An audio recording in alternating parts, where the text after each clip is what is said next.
Don't live in the mundane. Don't stay in the messy. Don't stay in the madness, but make room for the miracles. We get so caught up in the mundane that, man, where's the magical? When we were kids, it was like, can we play? No, but you got to clean your room. But then can I play? Remember, we were always looking for magic. When I went to Disneyland as a 7-year-old and I saw Tomorrowland, Frontierland, and I saw all these different lands, and I saw Mickey Mouse up close, Donald Duck up close, the fireworks show at 9:30 at night, my life changed. It was all about a different perspective. From Compton, California, and the things I saw there, going to Disneyland, it was literally only like 40 miles away. 40 miles away, I was about to have a life change. It's another vantage point. And we've heard it before. Mindset is mind to set. Your mindset is mind to set. You begin to see those things that have not yet happened as though they're possible. Because then you get the miracle mentality. All of a sudden you're thinking uncommon, not normal, not regular. Before I became great friends with Oprah, I saw myself being great friends with Oprah. So when we started talking a lot, it didn't throw me off. I've envisioned these conversations. I saw it before it even happened. It's a destiny, it's a faith, and it's the power of the imagination. When Robert Downey was working on some of his projects, he did not see Iron Man coming.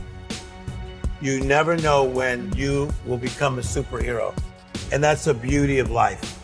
You can go from being challenged, having difficulties in your life, wondering if you're going to be stuck in that same place, to the next thing you know, you are soaring in places that you can only have imagined. I simply align myself and then I cooperate with what life is asking me to do. So the book, The Miracle Mentality, teaches you how to get through the mundane, the messy, the madness in all areas of your life and embrace this miraculous life that you've been called to live.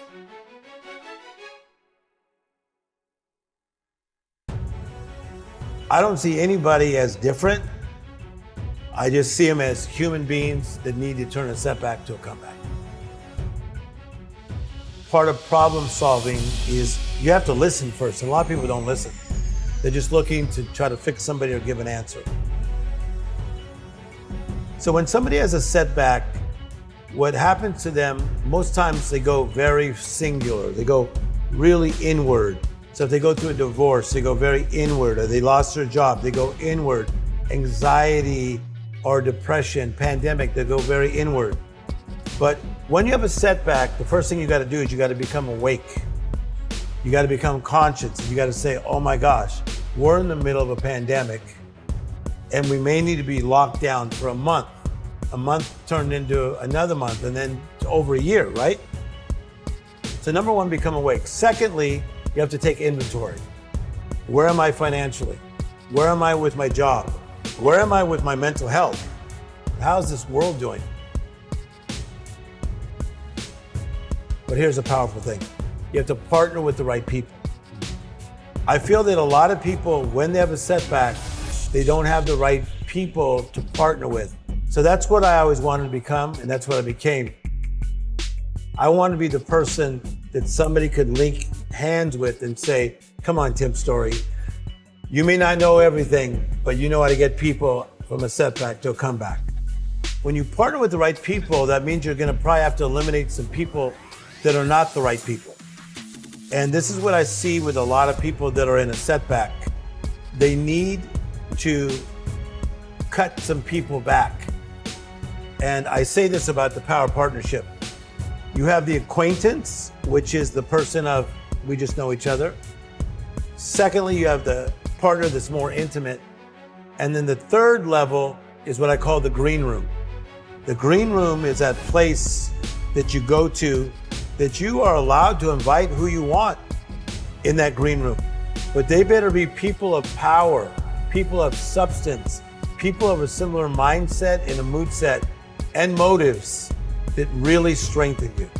Mindset to me is it's a perspective, it's a point of view, it's another vantage point. It's about in the midst of the mundane, the mess, and sometimes the madness that we can get back to magical living. I think you got to prosper where you're planted. Like if you are a freshman in college, prosper where you're planted. Don't always be looking at what I'm going to do when I'm going to graduate. Be in your freshman year. Be present in your sophomore year. Be present in your junior year. Present in your senior year. So as you prosper where you're planted, you're going to love this. And you build your spot. Life will put the spotlight on your spot. What I teach is that we all have what I call life interruptions. An interruption is a disturbance. You've had them, I've had them. It could be when somebody's young and they get ill, or in this case, my father passed. So it's a life interruption. And then when most people have that life interruption or setback, they don't know how to get out of it. And so that's one thing that I think created a calling in me, that I wanted to help more people that had life interruptions find a way up and out. I'm inspired by the little things in life. I have this saying that miracles are either coming or going at all times. My last book is called The Miracle Mentality. And to have a miracle mentality is to look for the extraordinary, look for the unusual, look for the uncommon. That inspires me. So I'm inspired by butterflies. I'm inspired by great conversations with Quincy Jones. I'm high on life. I really enjoy life. What a privilege to live. I'm living this life that is different, better, more magical. And every week of my life, I really go back to the innocence of my childhood. I go back to Motown music, the Jackson 5, Stevie Wonder, Smokey Robinson, because it clicks me back to little Timmy from Compton. Mindset is a different perspective. And that perspective, from what I understand, it doesn't just, change your vantage on the world, your perspective, but it can shift how you show up. You begin to see those things that have not yet happened as though they're possible. A lot of people, they just think about manifesting something, but in the law of the harvest, I teach you got to plow the ground, you got to plant the right seed, then you got to water the seed, which is repetition, and then you'll reap the harvest. And I feel that some people, they get really frustrated in the plowing, the planting, and the watering, but they don't realize that payday is on its way. Prosper where you're planted. Life will put the spotlight on your spot.